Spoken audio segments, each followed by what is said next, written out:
colour photo দিতে হবে recent stamp সাইজের এই বক্সে 2 কপি ফটো লাগবে দুটো করে তাহলে আবার এটাই ভালো হয় দুটো করে ফিলআপ করতে হবে আমার কাছে দুটো রাখো কান ফর্মটাকে যদি আমি দুভাগে ভাগ করি এখানে উপরে একটা পোরশন আছে নিচে একটা পোরশন আছে প্রথমে উপরের পোরশনটা বলে নিই উপরের পোরশনটা সবার কমন সবাইকে ফিলআপ করতে হবে কি আছে জন্ম তারিখ আধার নম্বর বর্তমানে যে আধার নম্বর আছে মোবাইল নম্বর প্রত্যেক এখানে যেমন ওর নাম মিতালি মিতালির বাবার নাম পিতার নাম আছে যেই হোক না কেন তার বিয়ে হয়ে যাক তার বয়স হয়ে যাক তার পিতার নামই এখানে লিখবে তারপরে পিতার এপিক নম্বর 2025-এ যদি থেকে থাকে সেটা লিখবে যার নেই সে লিখবে না তারপর মায়ের নাম মায়ের এপিক নাম্বার মানে ভোটার কার্ডের নাম্বার থাকলে লিখবে না থাকলে লিখবে না এরপরে স্বামী বা স্ত্রী যদি থেকে থাকে তার নাম আর তার ভোটার আইডি কার্ডের নাম্বার হয়ে গেল 2025-এর অংশটা এবার যে নিজের পোরশনটা রয়েছে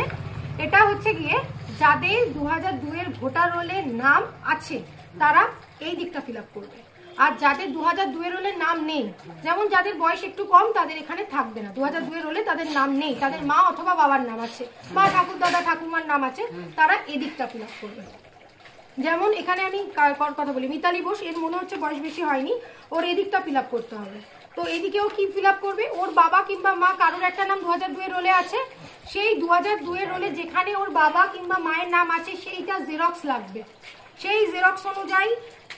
তার পিতার নাম যদি পিতার নাম রোলে থাকে 2002-এ তাহলে বাবার নাম যদি মায়ের নাম থাকে মায়ের নাম পিতার নাম করলে সব থেকে ভালো যেহেতু এখানে পিতার নামই হয়তো এপিক নাম্বারটা হয়েছে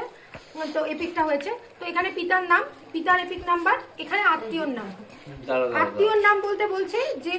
বাবার যে আত্মীয় আছে বাবার যখন ভোটার লিস্টে যখন কাগজটা বার করবো 2002-এর রোলটা কারোর কাছে আছে হ্যাঁ যদি এটা 2002-এর রোলটা আমি বলি এটা 2002 ধরে নিলাম যে এই রোলটাতে ওর বাবার নাম আছে বাবার নামের এগেইনস্টে একটা সম্পর্কিত ব্যক্তির নাম আছে তো সেই নামটা এখানে আত্মীয়র নামের জায়গায় লিখতে হবে